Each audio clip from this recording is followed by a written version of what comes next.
am whole. How many people in here believe that? How many people believe that all the time? Well, that's what I wanted to talk to you about today, right? So this quantum living process, this talk today is connected into the quantum living process, which is a class that I'm going to be teaching. This particular process changed my life. I have always been a big shadow person. I have always loved doing shadow work, and we'll talk more about what exactly that means in my talk. But this process really is about what would it mean for you to live as if there was no one and nothing against you?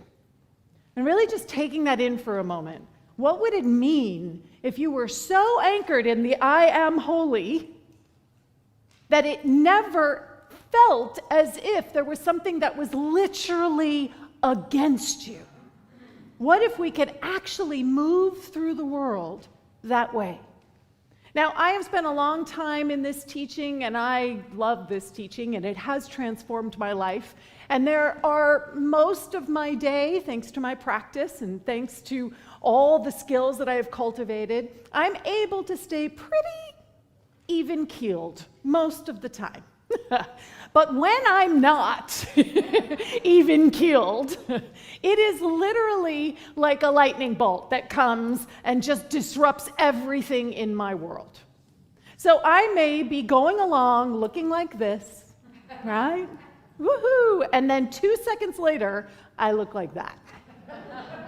Anybody in here relate? Yes. So when that happens, when we are actually finding ourselves all of a sudden shifting out of a place of equanimity, calm, centered understanding of who we truly are, I am holy, I am whole, I am the divine, and then all of a sudden we're like tearing our hair out. In the quantum living process, how we describe that is what you have moved into is enemy territory, right? You have moved off of your centered understanding of the world, and you have moved into an understanding that you are in enemy territory, that there is something or someone that is against you. Now, I picked this image specifically because how many people in here have wanted at some time or another to literally throw their computer across the room, right? And in that process of frustration, we actually think that that inanimate object is actually trying to do something to us. It is doing it to us on purpose, right? That is the response that gets created, the reaction that gets created within us. And it's the small things sometimes, right? It's the small things that can make us feel like we're in enemy territory. Like DoorDash. While I ordered a delicious Mexican dinner, what showed up was Chinese food. And then 2 hours later, my Mexican food finally arrived, right? And I watched myself get unspooled by that because I was hungry, I was cranky, all the reasons, right? And then my wife standing outside literally waving because they're texting and saying, we can't find you. We can't find your house. And she's like out there going, we are here. And there's all these thoughts that start running through your head, right? So when you're in enemy, how you know if you're in enemy territory or not is that what you are experiencing is uncomfortable feelings, right? Something that's uncomfortable, frustration, anger, annoyance, that sort of thing, right? You're experiencing pleasant sensations. So for me, I experience it in my belly. I get this sensation in my stomach that tells me something's out of alignment. You could experience it maybe as a headache or as a shakiness or as your throat closing up. Anybody experience that? All of a sudden your throat sort of closes up and you can't, dry mouth, can't quite, there's a sensation, a physiological response to what happens to us when we're in enemy territory. And then the other thing that happens is those troublesome thoughts. Right? What is wrong with them? Don't they know how to use a GPS? I mean, we're right there. All those thoughts that just keep running around and around and around and around and around. Those are what signal us to let us know that we have entered enemy territory. And why we have entered enemy territory is because there is something within us. There is something within us that is feeling either pain or loss or fear or an unmet need, or maybe there's this sense of unworthiness or not enough. Can anybody relate to that? Right? Something within us has gotten triggered. Something, some story, some meaning making that we have made, that we are carrying within us, has gotten activated. And that propels us out of our understanding of our true nature, and it puts us right into enemy territory. Now, most of us don't walk around in the world with these huge gaping holes with our wounds sort of like, right?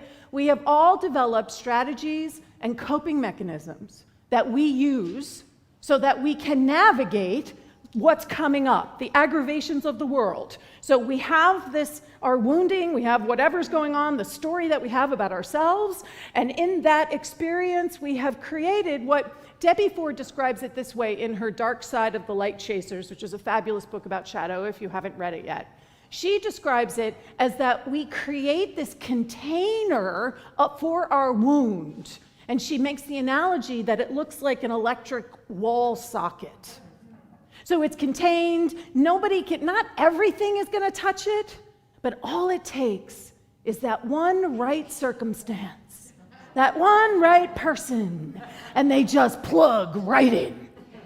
And when that happens, our entire system gets hijacked, right? Our entire system. And it happens in a nanosecond. There it is. Happens in a nanosecond, right? We have our amygdala gets activated, our endorphins get kicked in. We have this chemical cocktail gets released through our body. And we are no longer operating from the awareness of who we truly are. We are operating from something else, something that is based on fear and loss and not enoughness. And what we know in our teaching is that we get to choose where we live from, that we get to choose that, except when we get hijacked like that, it doesn't feel like we have choice, right? It feels like something else is taken over in that moment. And that's that feeling that there's something against us. But it's actually not true. It feels that way, but it's actually not true. Now, when we get hijacked, right, we start creating, because it's tender, that space, right, that we're trying to protect, our electric outlet. We're trying to keep something safe there, right? We've made it all neat and clean. And so when it does get triggered, when we do find ourselves in enemy territory, we do a number of things, our coping mechanisms, our strategies.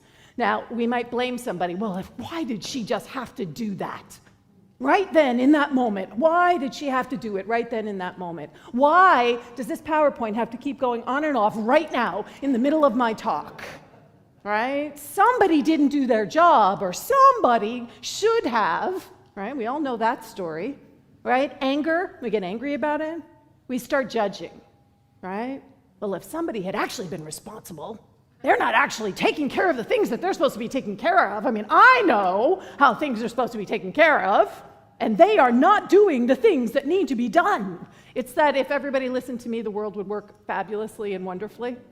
Sort of energetic, right? And then we can also resist things, right? We might resist things. Oh, she wants me to do it that way? Yeah, all right, eventually, someday.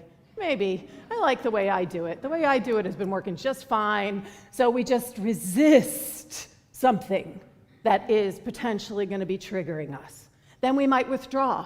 Not in my world. That's not part of my world at all. We do that a lot in spiritual teachings, right? We do a spiritual withdrawal. Oh no, I don't allow that into my world. Is your world separate from the rest of the world? It's not, right? So we withdraw. We might withdraw our love, our time, our energy, our focus, but whatever, we are withdrawing, right? We are removing ourselves from something. And can you feel how it's to keep ourselves safe? It's an attempt to not have that plug continually sort of aggravating what's going on in our electrical socket. And then there's the efforting. This one's mine. I own this one.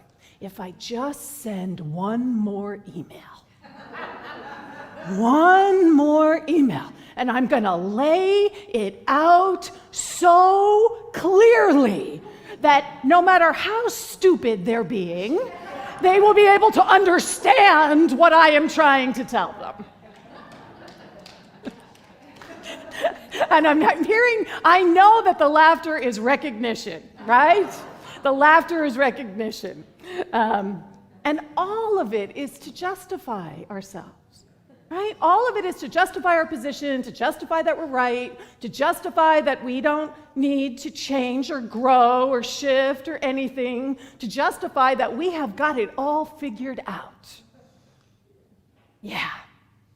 So when we are triggered in this way, as weird as it sounds, it's actually an opportunity for healing. The people who irritate us the most are our greatest gift. Because what they are continually giving us is an opportunity to actually notice what's really going on. What's actually really happening inside. What is really active as my life. And when we are able to become present and awake and aware to what is actually happening in our life, then we're able to move from reaction to responsiveness. So that does what I want to be really clear, because there are some people who we don't necessarily want to actually interact with on a day-to-day basis because they are perhaps struggling to stay aligned with their own understanding of truth and love and light.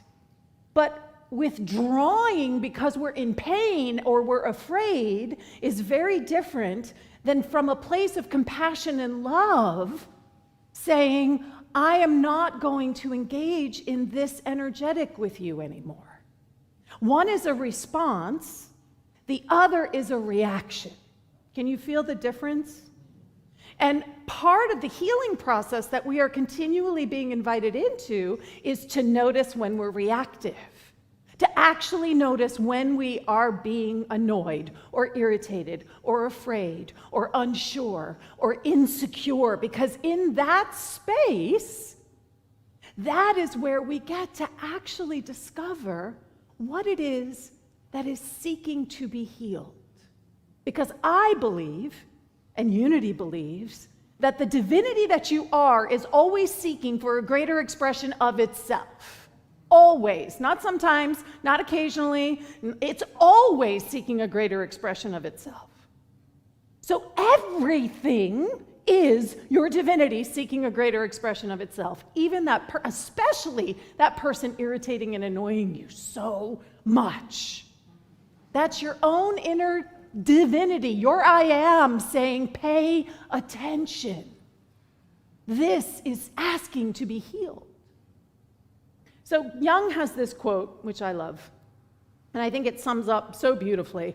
Until you make the unconscious conscious, it will direct your life, and you will call it fate. Until you make the unconscious conscious, it will direct your life, and you will call it fate. How often have we done that? Oh, I've always been that way. Oh, it's always, I always. That is you allowing something that is unconscious and allowing that to be your fate. But we know and believe in Unity's teaching that we have the power to bring forth those things that seem to be hidden and bring them into the light, to heal them and transform them. And in that process, we are empowered in our own expression, the revelation of our Christ nature. Our fate is decided by what we choose. That is the truth of who we are. But when we feel like things are against us, it could be your body that you feel like is against you. How many people in here are experiencing health challenges? Well, my hand up there. right? We can feel like it's our body that's against us. I mean, how does that work? How could our body possibly be against us? But we can feel that way. So how we make the unconscious conscious is through tapping into what is called the shadow.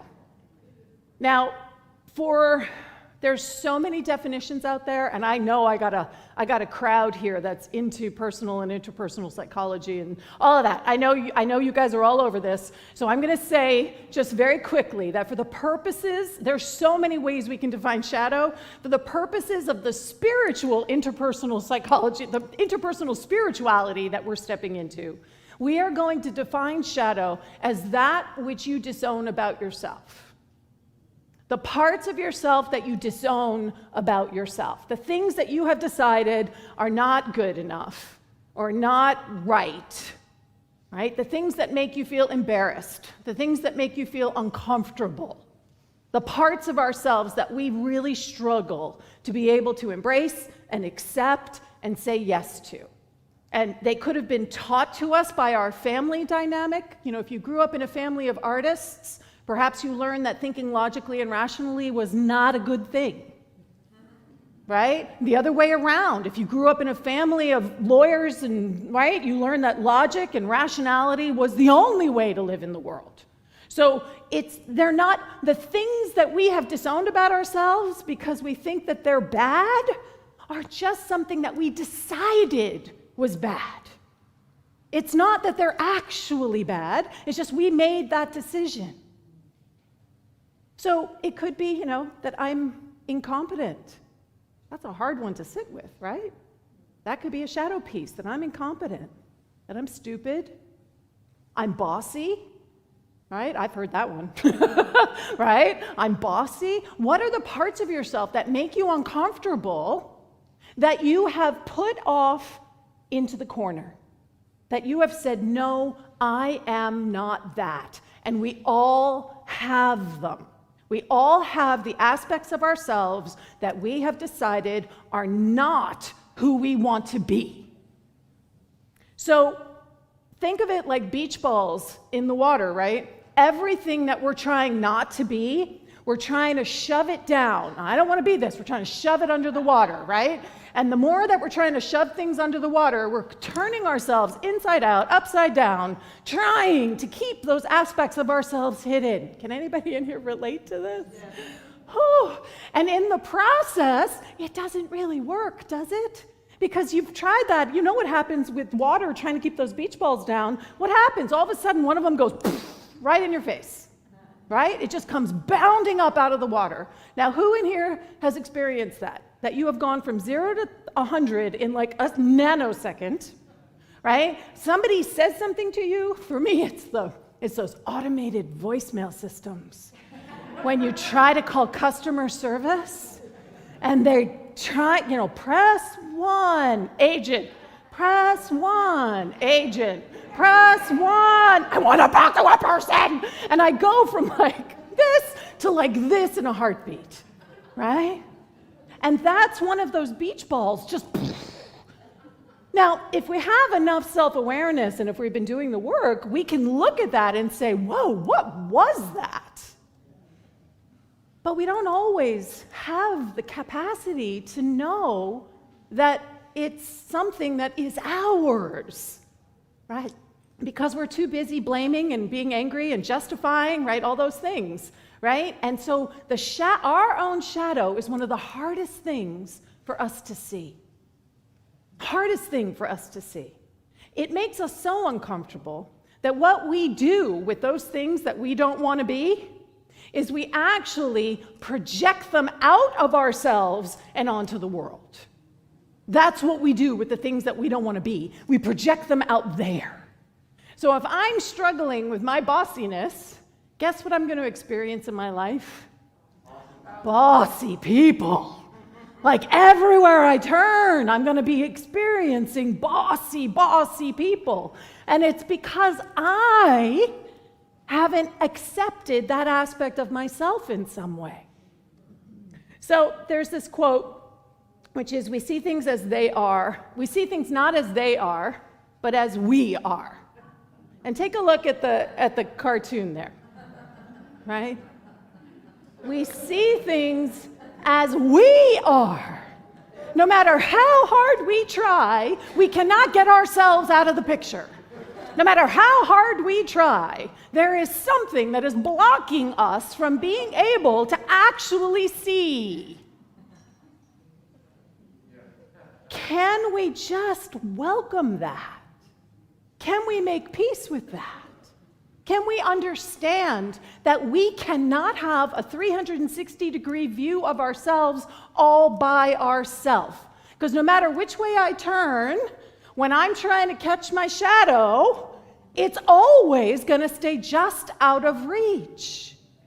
But the best way for us to be able to understand our own shadow is by how it shows up in our projections. What we are projecting outward gives us a window into what is actually happening within us. But we have to be aware enough to be able to, what we say in the quantum living, is reclaim the projection. Take that projection that is out there and bring it back right here. And I will say this, that it is so much more empowering to be able to bring it right back here. Because I can't do anything about that out there. I have no control over that person out there. But I do have control over me right here. This, I do have spiritual authority and autonomy. I have the choice to be able to grow and transform myself. And ultimately, what this practice does is it actually brings us more compassion. It brings us more wholeness. Because we're taking those parts of ourselves that are separate and outside and we don't want to look at. If we can't be comfortable with our own sense of ourself, how can we possibly show up for others? If we, which I believe we are, called to be a beneficial, loving presence on this planet, that's part of what we're here to be and to do, then part of how we do that is by walking through this place within ourselves so that then we can show up for others with more love, with more grace. The healing that we bring for ourselves is then showing up everywhere. Everywhere. So Carl Jung has this quote. I happen to, well, you know, the shadow and Carl Jung kind of go hand in hand, right? Everything that irritates us and others is leading us to an understanding of ourselves. Everything that irritates us and others, not some of it, not all of it, is actually there as an invitation for us to better understand ourselves. And you know all those beach balls that we're trying so hard to keep under the water so that nobody can see them? Guess what? Everybody can see them. Everybody can see them. The water's clear. They can see them.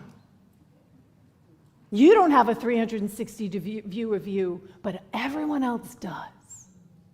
The only person that you are hiding from is you. That's the only person that you are hiding from. So the question really becomes, who have you come here to be? Not, who have I come here to not be? Right? I don't want to be all of this, and we're so focused on what we don't want to be that we're not paying attention or opening ourselves up to who are we called to be. And that is the process that the quantum living invites us into. We call it being on your cue card, being on your quantum card. And you actually identify the things that you are called here to be, right? And we use that as a reference point, but a really applicable, direct, the practice is really amazing. To be able to take back, reclaim the projection that's going on out there and work the worksheet so that you can understand what it is that you actually believe about yourself and the world. and then you can transform it. So in quantum physics, we talk a lot about a particle and a wave, right? Particles and waves. And what we have created of our experience is the particles in our life. They get hard, they get rigid, they're defined. And what the Q process is inviting us into is to take all of that and transform it back into a wave. To open it up, to allow for possibility. So the first week of the process, you're focusing on how other people irritate you, how other people trigger you, how the outside world is a trigger. The second week, you're focusing on how you trigger you, right? The things you say to yourself, the way you talk to yourself. And then the third week, we take a look at how your past is what you think is against you, right? And that process just continues to deepen so that we are taking even the story that we may be so locked into from childhood, that story that is a particle in your life, so defined, so rigid, so sure. Who will you become when we turn that back into a wave? What else is possible as your life when you do that? So everyone, just close your eyes for a second. I want you to just imagine what it would be like to truly live with no one or nothing against you. Like, who are you in that moment? If there is no one and nothing against you, how are you showing up? What would you be? I am what? And you can call it out.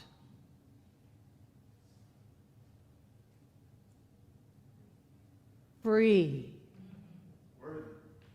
Worthy. Loved. At peace. Oh, right? Can we feel that? At peace. Creative. Trustworthy. I love that. Productive. Fulfilled.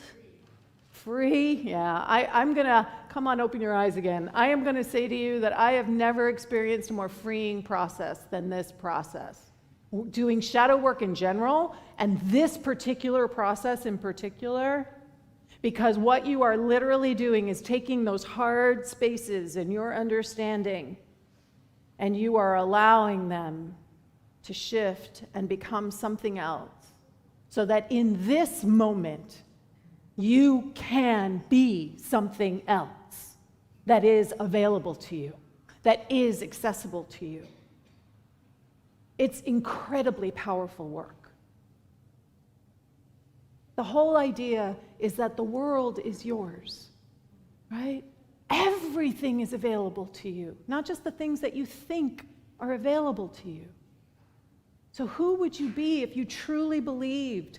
They say the world is my oyster, right? Who would you really believe? Who would you be in the world if you truly believed that, lived from it, from an embodied place, not just an idea, but really on that cellular level? This process, everything in this course is designed around modern science, modern neuro brain wave understanding. It's all, and it's united with unity principles. So it's very powerful and it's very transformative. So our affirmations for today. I have come here to be free. I have come here to be free. I have come here to be love. I have come here to be love. I have come here to be, and fill in your own. Oh, now see? Let's try that again. I have come here to be, fill in your own. Ah, and so it is. Amen.